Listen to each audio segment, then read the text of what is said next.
Hello student. तो कैसे हो आप लोग? आशा करता हूँ आप लोग अच्छे होंगे और बहुत ही मस्त होंगे। तो जैसा कि मैं आज आप सभी लोगों को मॉर्निंग असेंबली का जो कंटेंट है 24 नवंबर 2025 के लिए जो आप लोगों के प्रार्थना सभा में पूछे जाते हैं जो क्वेश्चन न्यूज, वो सबको मैं आप लोगों को बताऊंगा।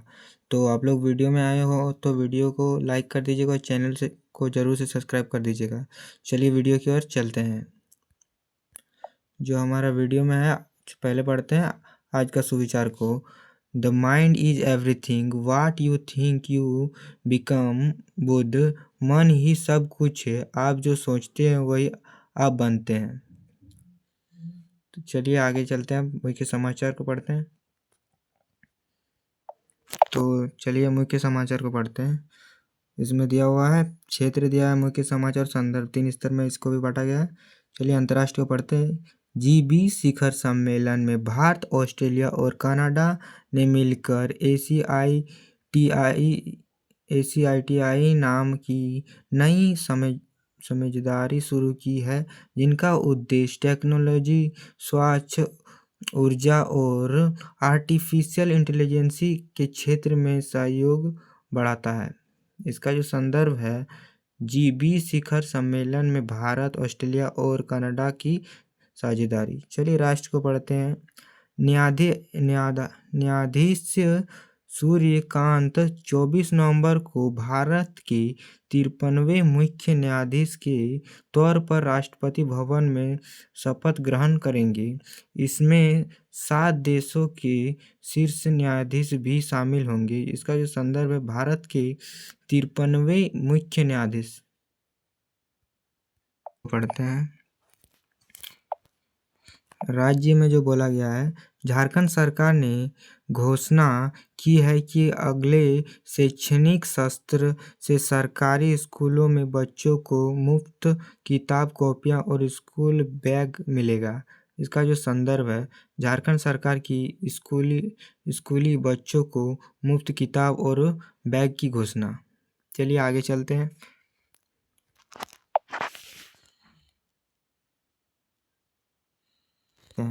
भारत और दक्षिण अफ्रीका के बीच चल रही क्रिकेट सीरीज में दोनों टीम खेल भवन के साथ कनाडा मुकाबला कर रही है, जिसमें युवा खिलाड़ियों और दर्शकों का उत्साह बढ़ा हुआ है। इसका जो संदर्भ है, भारत दक्षिण अफ्रीका क्रिकेट सीरीज। चलिए आगे चलते हैं। चलिए जो आगे शिक्षा, करियर और टेक्नोलॉजी आदि में देख लेते हैं। भारतीय प्रौद्योगिकी संस्थान रोपड़ के शोधकर्ताओं ने सतलज नदी के रेत में दुर्लभ धातु टेट्लम का पता लगाया है। यह खोज इलेक्ट्रॉनिक्स और सेमीकंडक्टर उद्योग में भारत की आयात निर्भरता कम करने में मददगार होगी। इसका जो संदर्भ हमारा है, आईआईटी रोपड़ ने की रेत में टेट्लम की खोज। चलिए आगे सामान्य ज्ञान प्रश्नोत्तर में जो है प्रशासनिक स्तर कक्षा जो है 1 से 5 तक के लिए, क्लास 1 से 5 के लिए। चलिए देखते हैं पहले क्वेश्चन को। पहला जो हमारा क्वेश्चन है, दुनिया का सबसे बड़ा फूल कौन सा है? तो दुनिया का सबसे जो बड़ा फूल है रेफ्लिजिया है। रेफ्लिजिया जो दुनिया का सबसे बड़ा फूल है। चलिए दूसरा क्वेश्चन देखते हैं। भारत का पहला उपग्रह कौन सा था? भारत का जो पहला उपग्रह है आर्यभट्ट था। चलिए तीसरा क्वेश्चन हमारा देखते हैं। अंडा देने वाले 2 जंतुओं का नाम बताएं। अंडा देने वाले 2 जंतुओं का नाम बताने के लिए बोला गया है। तो इसका जो आंसर हो जाएगा पंछी और मछली हो जाएगा अंडा देने वाले में। चलिए नेक्स्ट चौथा नंबर क्वेश्चन देखते हैं। कौन सा वाहन ना जमीन पर चलता है ना आसमान में उड़ता है? तो इसका जो उत्तर हो जाएगा नाव, जहाज। नाव और जहाज जो पानी में चलता है। चलिए नेक्स्ट 5 नंबर, कंप्यूटर का मस्तिष्क किसे कहा जाता है? कंप्यूटर का जो मस्तिष्क सीपीयू को कहा जाता है। चलिए आगे देखते हैं।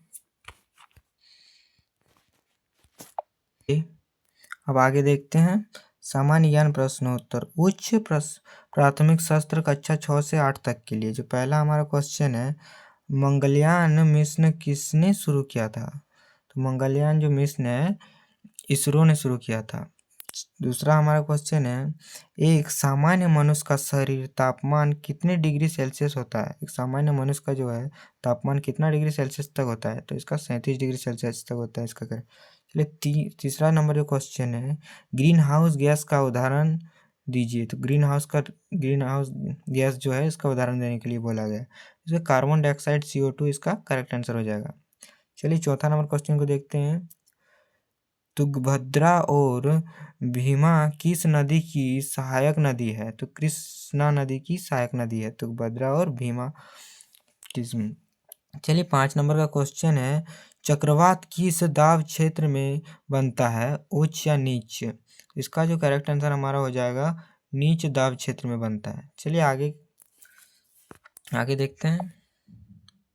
आगे जो हमारा है सामान्य ज्ञान मध्य सत्र कक्षा 9 से लेके 12 क्लास के लिए। तो चलिए पहला जो हमारा क्वेश्चन है, भारत का पहला सेमीकंडक्टर प्लांट किस राज्य में बन रहा है? किस राज्य में बन रहा है? तो गुजरात में बन रहा है। चलिए दूसरा क्वेश्चन देखते हैं, कौन सा टुकड़ा DNA का सबसे सक्रिय हिस्सा होता है? तो कौन सा टुकड़ा जो DNA का सबसे सक्रिय हिस्सा है? इसका आंसर हो जाएगा जीन। चलिए आगे चलते हैं।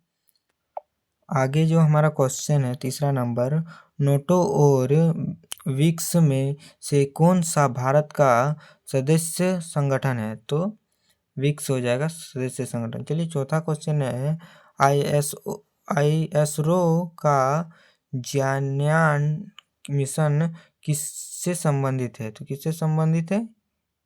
इसका जो संबंध था हमारा मानवयुक्त अंतरिक्ष मिशन के अंतर्गत था। तो चलिए 5वां क्वेश्चन देखते हैं, संविधान में किस अनुच्छेद के तहत आपातकाल लागू किया गया है? तो अनुच्छेद 352 के तहत आपातकाल लागू किया गया है।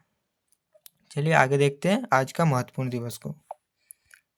आज का जो हमारा महत्वपूर्ण दिवस है 24 नवंबर लक्षित दिवस के रूप में मनाया। लक्षित दिवस असम की अहोम सेनापति लक्षित बोरफुकन के जन्मदिन के रूप में मनाया जाता है। यह दिवस असमिया सेना की सारेघाट युद्ध के विजय को सम्मानित करती है।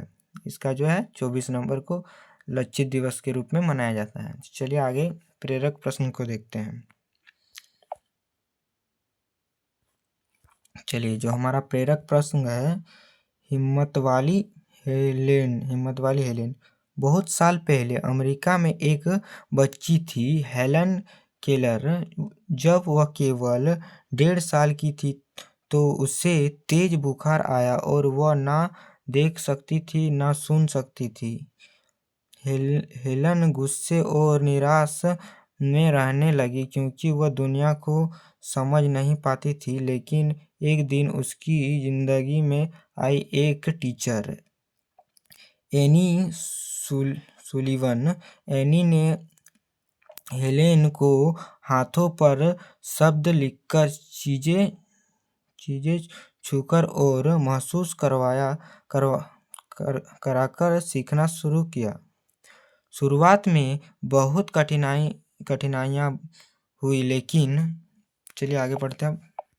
हेलेन ने कभी हार नहीं मानी। धीरे धीरे हेलेन ने पढ़ना लिखना और बोलना सीख लिया। वह दुनिया की पहली ऐसी महिला बनी जिन्होंने बिना देखे और सुने कॉलेज में डिग्री हासिल की। बाद में हेलेन ने कई किताबें लिखी और दुनिया भर में लोगों को प्रेरणा। चलिए आगे देखते हैं। प्रेरणा के बाद कट गया, प्रेरणा इसमें दी हो जाएगा, प्रेरणा दी। तो ये हो जाएगा आज का जो हमारा को मॉर्निंग असेंबली यहीं समाप्त करते हैं। तो वीडियो में आए हो, वीडियो को पूरा देख ही लिए तो वीडियो को प्लीज़ लाइक कर दीजिएगा, चैनल को ज़रूर से सब्सक्राइब कर दीजिएगा। चलिए मिलते हैं नेक्स्ट वीडियो में। इस वीडियो को पूरा देख लीजिएगा, आप लोगों को स्कूल मॉर्निंग असेंबली में बहुत सहायता मिलेगा।